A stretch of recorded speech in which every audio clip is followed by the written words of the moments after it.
Bonjour, bienvenue sur Sudokanar. On va conclure cette vague de Sudoku classique signé Jan Vondrouška, extrait du dernier championnat tchèque, avec cette grille numéro 15 qui était censée être la plus difficile, et ça sera d'ailleurs peut-être votre opinion, même si personnellement j'ai trouvé la 14 plus difficile. Comme d'habitude, je vous mets dans la description le lien pour vous permettre de chercher par vous-même avant de regarder ce que j'ai à proposer. Comme d'habitude, pendant que je parlais, j'ai repéré des choses. Le 7 n'étant pas là, ni là sur cette ligne, il vient là. J'aurais donc un 7 par là. Sur cette ligne, il me manque un 3 et 9. Avec les 3 qui sont là, le 3 est ici. Le 9 n'est pas là, donc il est là. Et ça, donc il est là plutôt, et ça c'est un 1. Maintenant, avec ce 1 et ce 1, j'ai un 1 là. Je vais avoir un 1 par ici.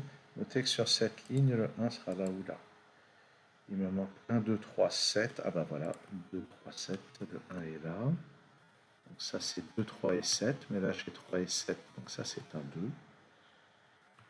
3 et 7 ici. Allez, pour le moment je ne les note pas. On va voir si jusqu'où j'arrive sans utiliser de candidat. J'ai les 4 ici. Donc 4 c'est là. Je passe par ici. 2 par là. 2, 3, 7 et 9, ouais.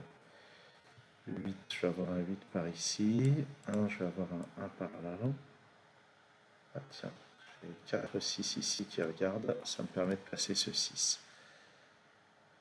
J'ai aussi les 6 qui regardent ici pour placer celui-là. Je ne les ai pas encore tous. Il me reste ces places-là pour le 6. C'est pas très utile. J'ai des 8.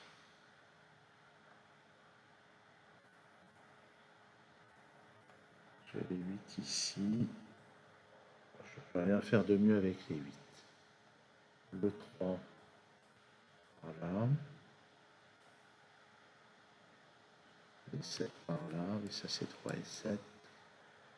Sur cette ligne, il me manque 4, 5, 7, 8. Ce qu'on peut remarquer, c'est que le 4 et le 7 seront là, le 5 et le 8 seront là. Ça va commencer à devenir difficile de ne pas les noter, toutes ces choses. Allez, je les note. 5 et 8 ici, 4 et 7 là. Et je vais noter 3 et 7 ici. Ah, voilà. Ça c'est intéressant. Ça vaut le coup de le noter. On est en présence d'un X-Wing. Ah, c'est intéressant, le X-Wing.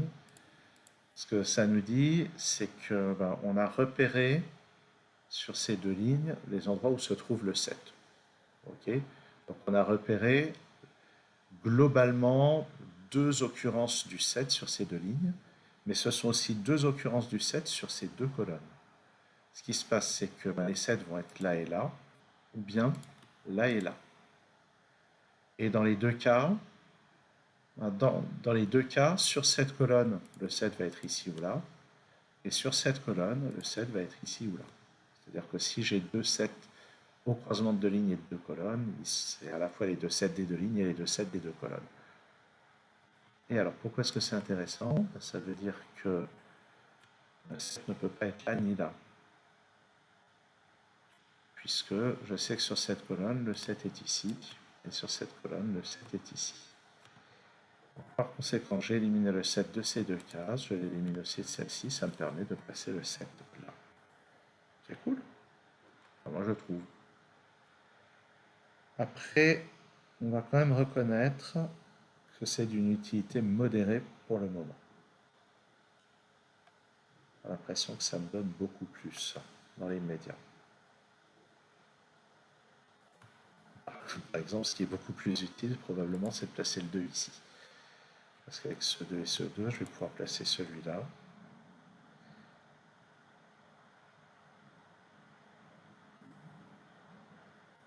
Le 4 qui n'est pas là vient par ici. Puis par là. Puis par là. Et je ne peux rien faire de plus.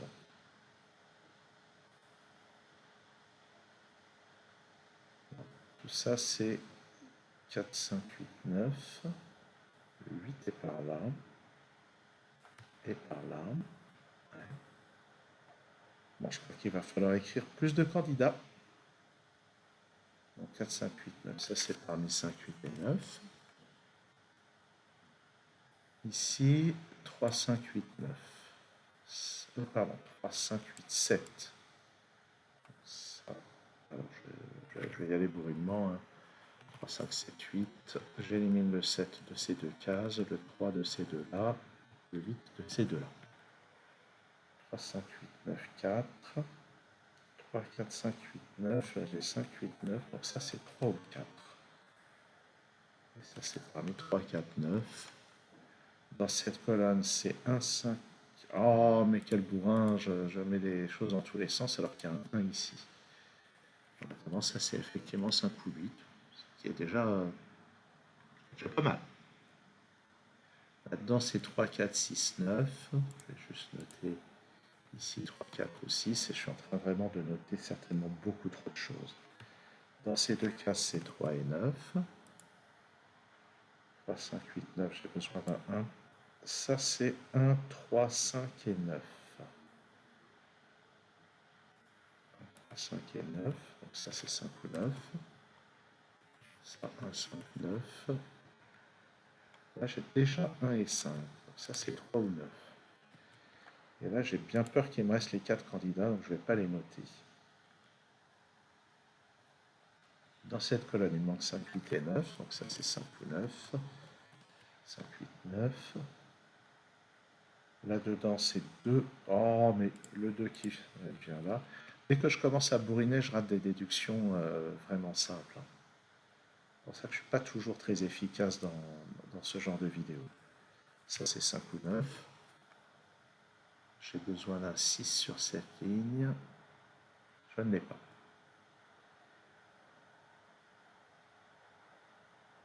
Voyons. Ah. Ah oui, ça c'est beau. Ça c'est beau. Oui, je me souviens que j'avais ce genre de déduction. Qu'est-ce que. Alors, de quoi je parle? Je parle de la position des 5.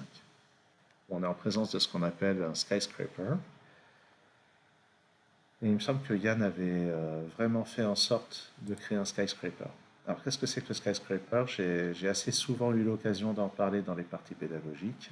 C'est cette configuration dans laquelle on a deux lignes où un certain chiffre n'a que deux positions possibles, qui sont alignées à un endroit et non alignées à l'autre endroit. C'est-à-dire que les immeubles, les gratte-ciel, skyscrapers, ont la même base, mais pas le même toit, pas la même hauteur. Alors pourquoi est-ce que c'est intéressant? Ben, c'est intéressant parce que ceux qui ont la même base, c'est clair qu'ils ne peuvent pas tous les deux contenir le 5.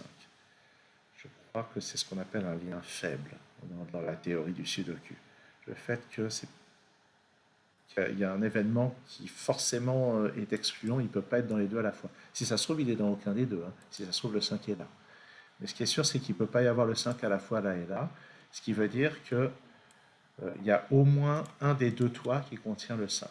Ce qui ne peut pas être dans les deux bases, il y a au moins un des deux toits qui contient le 5. Et maintenant, si on regarde le champ de vision comme un C2-là, on tombe sur cette case qui ne peut donc pas contenir un 5.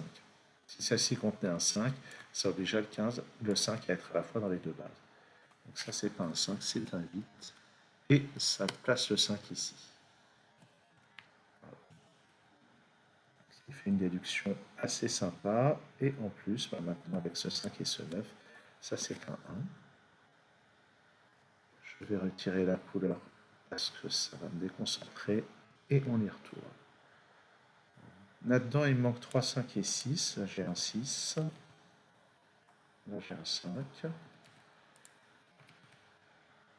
Et on peut remarquer un triplé 3, 4, 6. J'ai besoin de 3, 4 et 6 pour remplir ces 3 cases. Dans la colonne, il me manque encore 2 et 8. J'ai 8 ici. 2 et 8. Ça, c'est 4 et 7. J'ai déjà un 4 sur cette ligne. Ça, c'est un 4. Ça, c'est un 5 ou 9. C'est pas terminé. Sur cette ligne, il me faut un 1. Il y en a déjà un dans cette colonne. Ça, c'est parmi 3, 5 et 9. Et je sais que le 3 est ici. D'ailleurs, il est là. Et puis le 9 aussi. Donc ça c'est 5 et ça va me débloquer pas mal. Ou pas. J'ai 3 et 9 sur cette colonne, donc le 9 n'est pas là. Et il me manque le 4 et le 9 dans ce bloc. Ils vont être dans ces deux cases. Le 4 n'est pas là. Et le 4 de ce bloc est ici. Ça c'est parmi 3, 6 et 9. Mais le 9 est par ici. Donc le 9 est là. Ça c'est parmi 3 et 6. Alors là, on pourrait utiliser un argument d'unicité pour dire que forcément le 5 est là-dedans, mais on ne va pas en avoir besoin. 3 et 6, je peux éliminer 3 ici. Dans ce bloc, le 3 est ici. Ça, c'est un 7 et un 2. J'ai un 2 ici. Donc ça me permet de placer ce 7 et ce 2. Je pense que maintenant, tout va tomber. 5 ici, 9, 5, 3, 6 et 5. Et on voit que j'aurais vraiment rien gagné du tout si j'avais, comme temps, si j'avais utilisé l'unicité. Ce 9, alors 5, j'ai le 5 ici, donc 8, 7, 5, 8. Dans la colonne, c'est le 3 qui manque, le 6 ici. J'ai déjà un 9 dans cette colonne. 4, 3 et 7. Et voilà. Alors, j'ai aucune idée si cette vidéo a été plus longue ou plus courte que la précédente. Ce qui est sûr, c'est que j'ai probablement passé plus de temps en explication et moins de temps moins de temps pour repérer les déductions.